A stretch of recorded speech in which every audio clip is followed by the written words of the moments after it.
All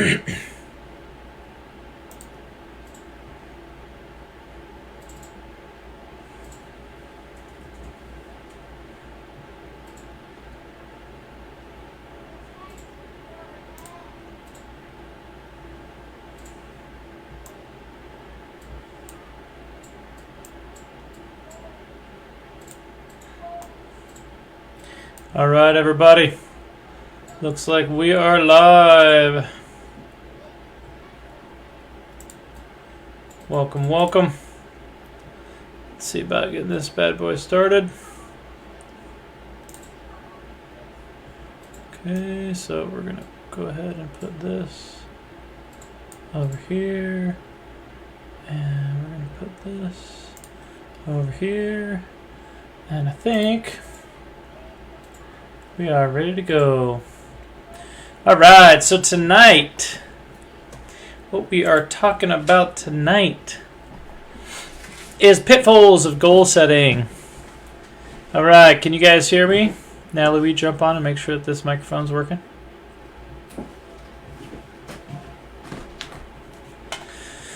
Okay, guys, so can you guys hear me? I've got about a 10-second delay, just making sure that I plugged in my headphones to hear myself today, but apparently I can't hear myself, so that's kind of a bummer.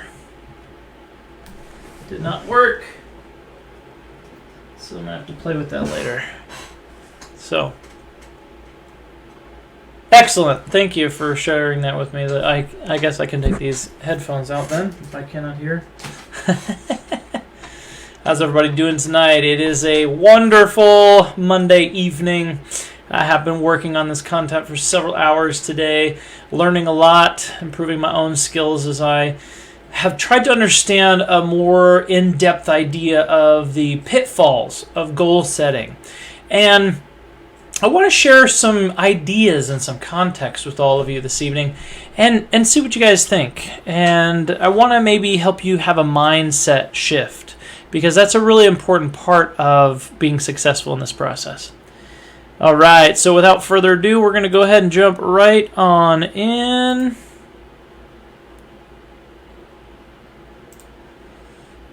And what we see here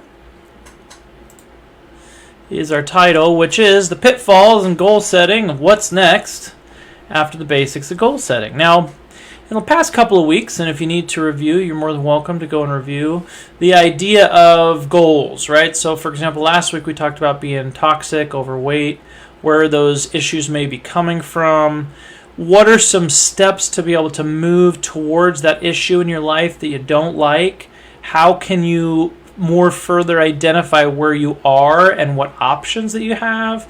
The importance of being able to visualize the change, things that might get in the way, basics, we're going to talk about more details tonight, the importance of having support, and being able to set up goals in a way that actually will be successful for you, and we're going to talk about that in more depth tonight. And then being able to then go and enjoy and celebrate and rewire your brain so that you can continue to move forward with the basics of goal setting. So, right? Just a reminder, one of the ways in which I interact with and set goals for myself and for my patients as I use this concept that I'm just going to briefly overview, which is called the SMART or SMARTER, depending on the version that you look at, perspective. Now, you know, one of the things I may actually be able to do, I was not planning on doing this, but I might try this. No, you know what? I'm just not going to mess with it. I was going to try and put myself picture in picture. Maybe we'll do that another time.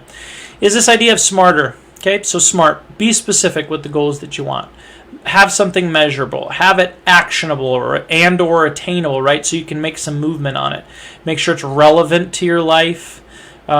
Make sure that it's time bound. And then if you want to go the extra mile, at the end, being able to evaluate and give yourself a reward is this basic process. Now, many of you have heard this quote by C.S. Lewis, but I love to be able to incorporate it into the process, which is, you can't go back and change the beginning, but you can start where you are I would say, in this moment, and change the ending. All right? That's a wonderful quote by C.S. Lewis. Just out of curiosity, how many of you have seen that quote? Thumbs up if you have. Again, I'm going to get that in about 10 seconds. So,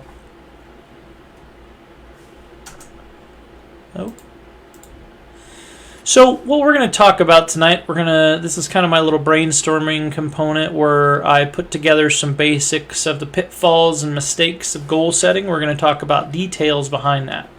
So in a general sense, how about you guys? I just want to know from you, what are some of your struggles that you have with goal setting? I would love to hear if you could comment for those who are participating today. What are some of your struggles? Now, I am going to be kind of bouncing back and forth. I apologize if this is not in a linear fashion. My thoughts on this are changing as I am also growing and expanding in my understanding of this particular process. So some of the things that first stick out to me in relation to goals is oftentimes we do things. I'm going to start over here to the right, actually.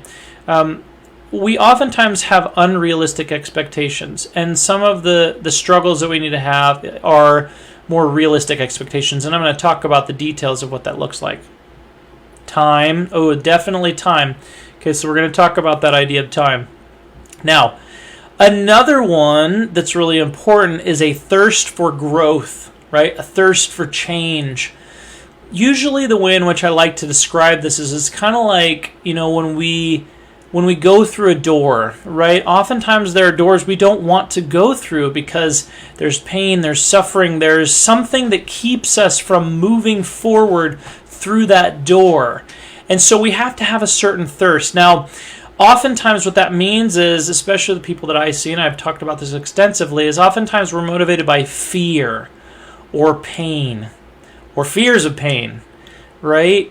And the difficulty is when we're in that place, we're in what's referred to as more of a fixed mindset, which you can see kind of right here.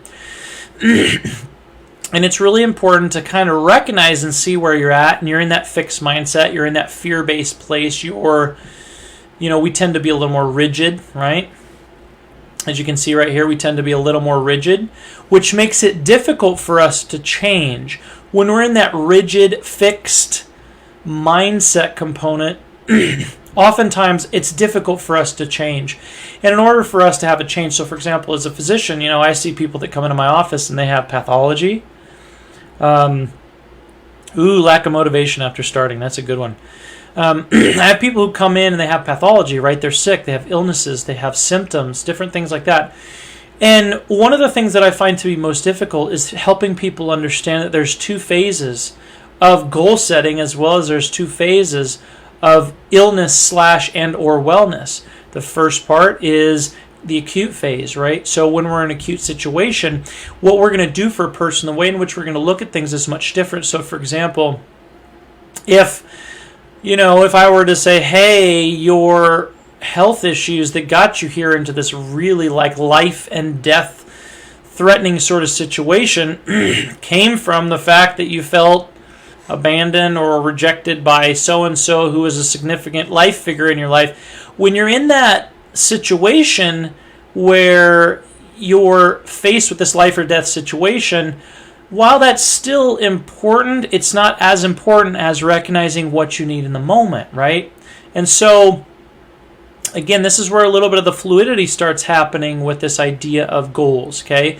So goals can sometimes be too rigid for us, or they can be too loose for us. And on either end of the spectrum, what you're going to find is, as somebody mentioned, you'll lose motivation or you'll lose focus, okay?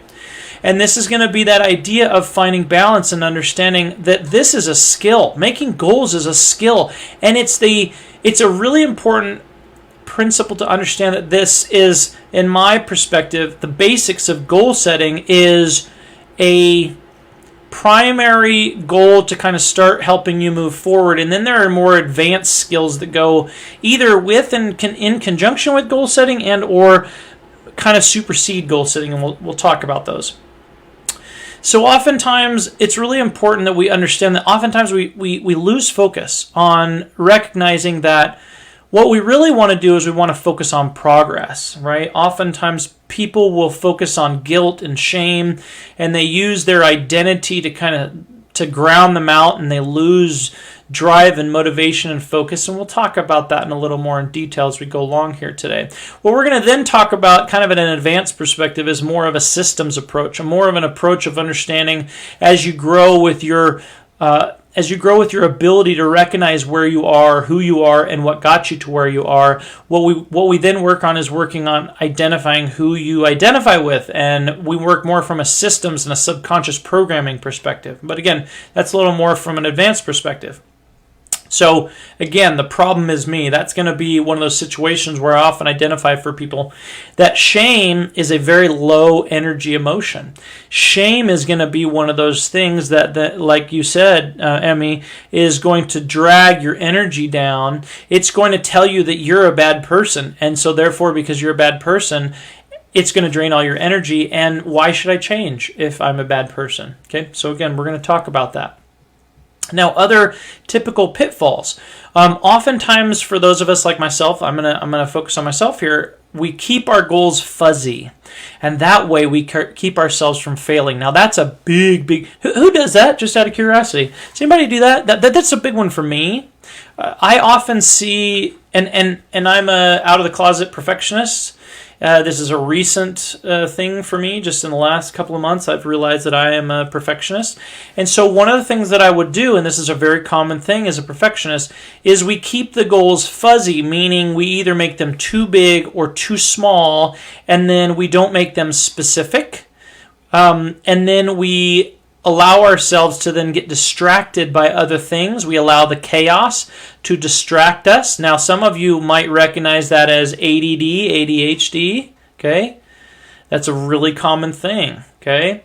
Because a lot of us feel so charged and have such a heavy charge on certain outcomes that people might see us. Now, again, I'm speaking from experience. People might see me. They might see that I don't know what I'm talking about with goal setting, and that I don't have enough in-depth understanding of what it means to really set goals and how to work the process, right? So that's a big thing that Jordan B. Peterson talks about. So that goes into this idea of having lack of faith and trust in ourselves and or in the process, right? Oftentimes those are either justifications for ourselves or those are primary issues that become a pitfall and make you unable to be able to process and go through this idea of building the muscles, so to speak, and or the skills of being able to do goal setting. Now, another big component of this is understanding about the idea of, for example, when we first start driving, right? So who can remember this? How easy was it to start driving? How easy, or for those of you who are old enough to remember when most of us had stick shifts, right? How hard was it to learn how to do a stick shift and drive and not run into a curb or run into the person behind you? Because oftentimes what happens when we look, for example, at a curb, and what we start hearing in our mind, because we have a redundant set of systems in our mind, all we hear is don't hit the curb, don't hit the curb, don't hit the curb, don't hit the curb, don't hit the curb, don't hit the curb, don't hit the curb. What are you going to hit? Yes, you're going to hit the curb, right? So it's really important to understand that, there's a lot of little small pieces in this puzzle that gets us either distracted or we get ourselves in a rut that keeps us from being able to be successful in this goal setting process. Now, many of you mentioned time, okay, or lack of motivation in relation to setting goals, okay? Now, a really important component of this is, and this is painful for me too, but to be able to set things up on an automated basis, because it takes too much time and energy to set the process up. Well, just like with any systems approach, right? It can be time consuming to learn a new skill. So so those of you who've actually done some goal setting, how many of you use automation? So that means maybe a Google Calendar. Trello's an app that we've been using around here recently. I also use what's called Kanban charts, and I'm playing with some other things. Go ahead and mention to me any programs that you're using, or if you just straight up use an old-fashioned write it down sort of calendar. Okay. Any of those things work. It just tends to happen where in our modern day and age, what I find to be successful with myself and with patients is to be able to utilize, for example, an app or some sort of an automation. Okay, that way we can honor that it is going to take up some time and energy in the beginning, but pen and paper, yeah, good stuff. So pen and paper, there's nothing wrong with that. Usually what ends up happening with pen and paper, if you can do it consistently, again, if you develop a habit, even pen and paper can be successful, guys. That's a really important piece, and I want to honor that. But generally speaking, what I also find to be super successful is this idea of incorporating in automations. There's tons of great apps out there to keep us kind of rocking and rolling. For those of you, for example, who have iPhones, the iNotes, I forget the actual name of the iNotes on the iPhone, but the program on the iPhones is absolutely fantastic. You can set time frames, you can set reminders, you can set to-do lists. All of those sorts of things are really great. Now, I'm an Android person, so it just is what it is. But so calendar, automations, putting a time frame on that. Now, this is very, very important because this leads us into our next piece, which many of you talked about with lack of motivation once you get started. Oftentimes, why that happens is because we make our due dates unrealistic, or we do not put a time frame around when we're checking those goals. We make it the time frame too short in the near future or too long in the distance. And either way, if it becomes so heavy that we then cannot make progress, then we ground ourselves out and again become immobilized in relation to being able to make a difference with our goal setting. So we honor that that's a thing. So it's really important to understand, for those of you who have tried this process and if you've grounded yourself out, you've lost momentum, you've lost motivation, it's become too big. It's really important to be able to have time to sit down with yourself and then to reevaluate with yourself and say, hey, why is this not working? What end of the spectrum am I on that's making this so I'm not having enough energy to be moving forward? Did I make this goal too big? Did I put the time frame in too short of a time frame and now I'm feeling ashamed that I wasn't able to accomplish it in such a short time? So those are things that if you can't figure out yourself, it's very important to either do some additional studying and understanding or ask for help. Now, another very, very, very important component, which is going to transition us into the more advanced stuff, is identity. Now, this is stemmed, or it is rooted in this idea of the lowest energy and or some of the lowest energy emotionally that's available to us is shame. For those of you who are familiar with power versus force, this idea of one of the lowest places that we can be that's like living in hell, quite frankly, is being in a place of shame, is when we identify with certain aspects. So I'm fat, I'm lazy, I'm a smoker, I'm a trauma victim, I'm unworthy, I am not enough, I am whatever you want to put it in there. Okay? Those identity items can be very charged and can ground you out, right? I would encourage you to use things like, I'm a human. Now, this is, interestingly enough, some of the stuff I've been working on recently, and a very wise person encouraged me to add to, as I was going through this process, a reminder that I sometimes feel this way, I am not this person. Because, for example, for many of you who work with me, you know that as we go through this process, okay, and we work with and work on changing some of the parts and pieces of your experience that you're not enjoying, whether it's a habit, whether it's an experience, whether it's a symptom, right? I'm a smoker, for example. I was working with some patients the other day, and we worked on clearing out some emotional things, right? And we made some progress, right? She was able to see afar off that part of her was able to identify with not being a smoker, but we put her right back into a stressful experience, and what happened? She went back right to that identity of being a smoker. And so what does that do? Well, then that makes it very difficult for us to transition. That means that there's a deeper core issue here. So it's going to take a lot of tiny steps from a goal-setting perspective. I'm not saying that it can't be done, but without identifying and understanding that the deeper core issue here is an identity issue, and then being able to then readjust and focus on that particular component of identity, right, and or shame focus, that's where we really start to be able to then break it into smaller chunks and really be able to transition out of that I'm a smoker to well, maybe I feel a little guilty that I smoke sometimes when I'm stressed, or I smoke sometimes because it makes me feel safe. I smoke sometimes because I'm bored and I want to fill my time, or whatever that is for you, right? It's really important to be able to understand this identity component. Maybe we can talk about that in more deep detail in the future.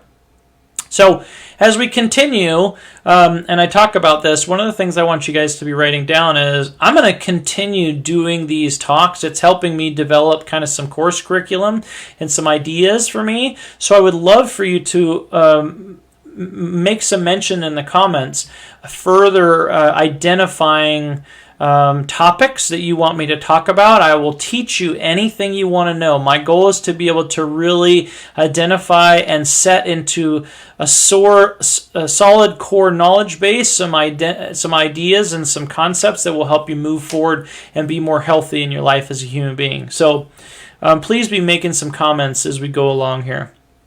Now, it's really important. This is kind of the way that I've recently changed my own thought process in relation to goals and goal settings recently. I kind of look at most things in life anymore from this kind of conception to age 8, or even preconception to age 8 to 18, and then 18 plus, as kind of understanding that there are different ways that we need to interact with ourselves and with others, and there's a maturation component to each layer of all the different things I do to help people with the goal setting aspect.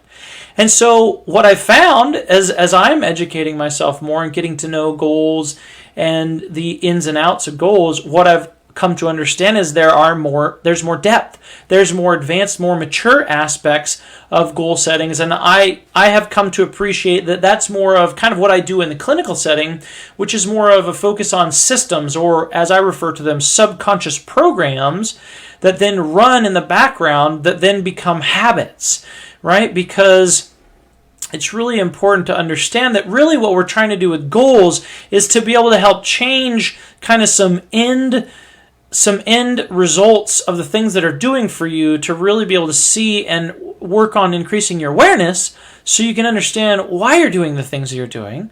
And then as you understand why you're doing the things you're doing, then you can continue moving forward. Now, where a lot of this concept comes, and I think what I'm going to do is either next week or the following week, I'm actually going to do more of an in-depth follow-up with this.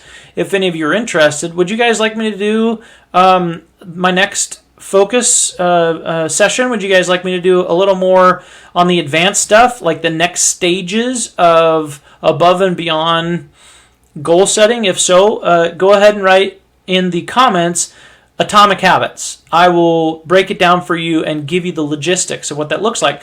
But I love this guy, Clark. I follow a lot of different people on YouTube, and I receive lots of information from different sources, but he broke this down beautifully. Generally speaking, what we work on with goal setting is action-oriented, which is a very important component. We want to work on changing our actions. But oftentimes where our actions are coming from is they're coming from stories. And the stories that I like to transition that also may also be coming from like subconscious programs, like a full program like Microsoft OS, or excuse me, Microsoft Word, or another program that you may know, PowerPoint, for example, or Google PowerPoint, right? Those are kind of like the stories. Those are the programs. And then the identity is all of those stories combined. So, for example, you've got the Windows suite. You've got maybe, what else do I use? I use Google Chrome, and I use some programs for my audio and visual and all kinds of stuff. And what they do is they form the identity.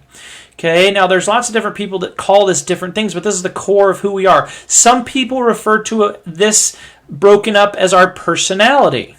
Okay? So it's really important to understand that we're working either on one or multiple layers, or the focus on the core, when we're working on this idea of changing our systems, so to speak. Okay, so this goes all the way to the core. But again, the core stuff is a little more advanced. It requires you to have a higher level of awareness. So if this is something you want to focus on, for example, then it's really important for you to understand that your goal setting, for example, right, needs to be on being able to understand your actions, to then be able to maybe focus on setting goals that allows you to have a greater awareness of what your stories are, and or you can set some goals to better understand your identity and yourself. So then you can go in and start rewriting your programming, or as some people refer to it as changing your story. Right?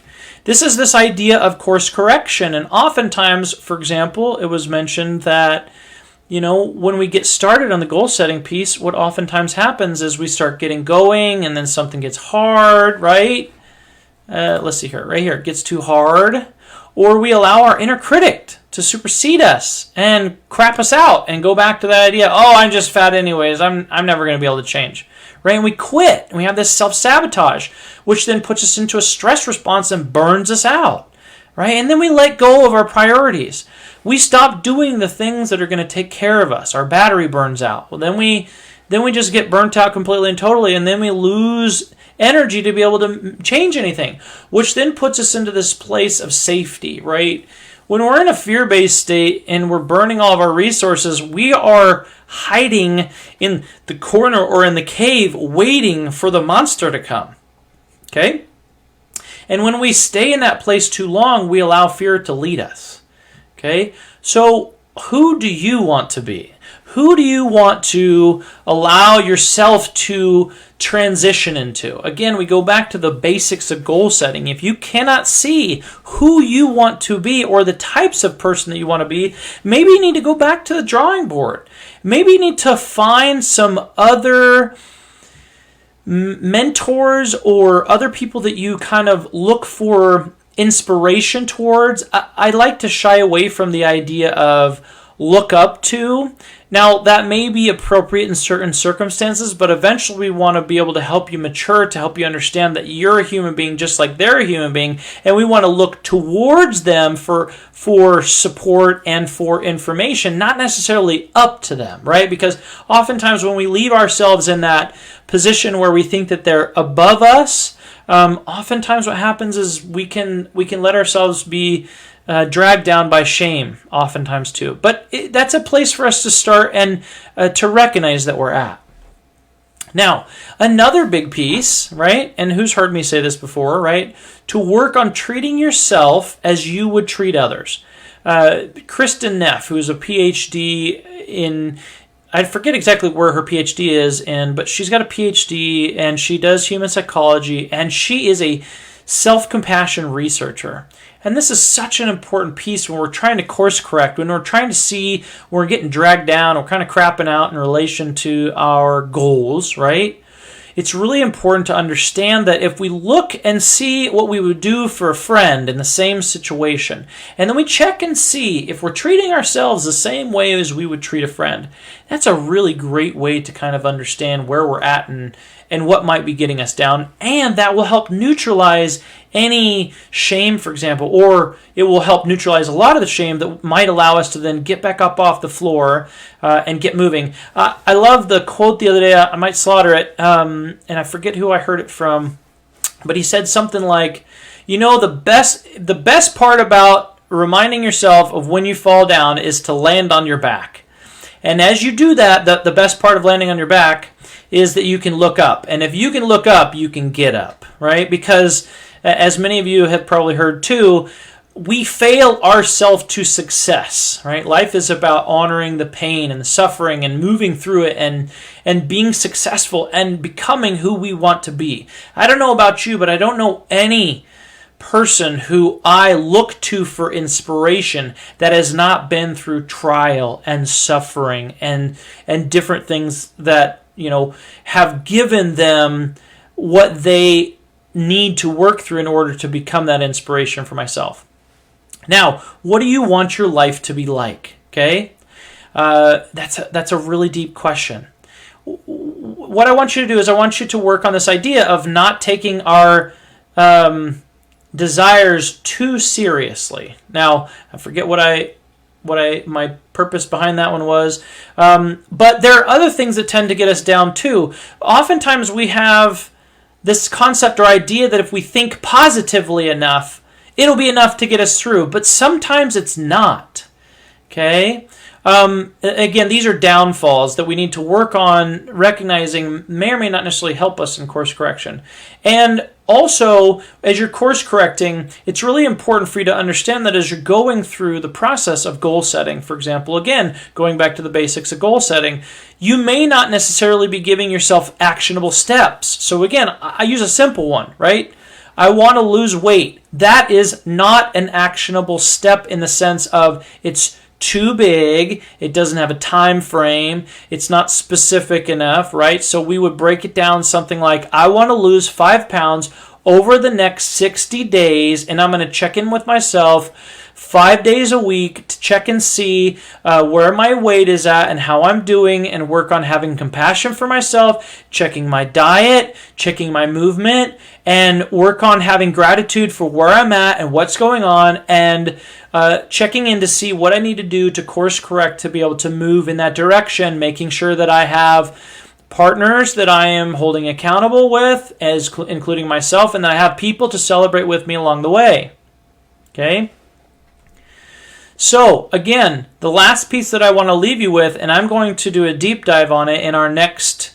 are you guys okay with me doing a deep dive on this idea of really jumping into the core of who we are, really understanding our subconscious? Who's interested in that? Go ahead and put subconscious is put habits. Apparently I spelled that wrong.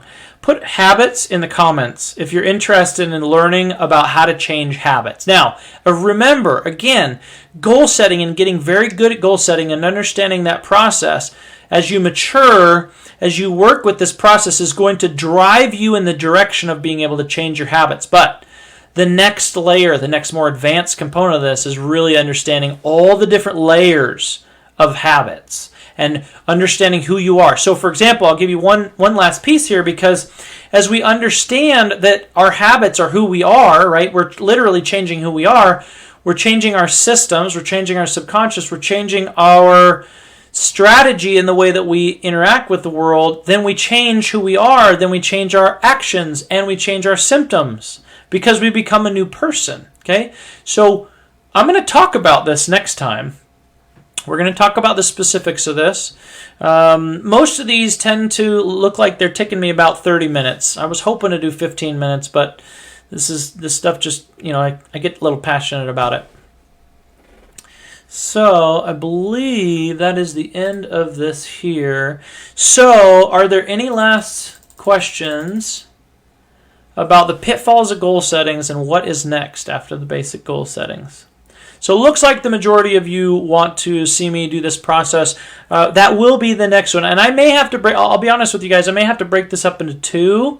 I would like some feedback from you guys.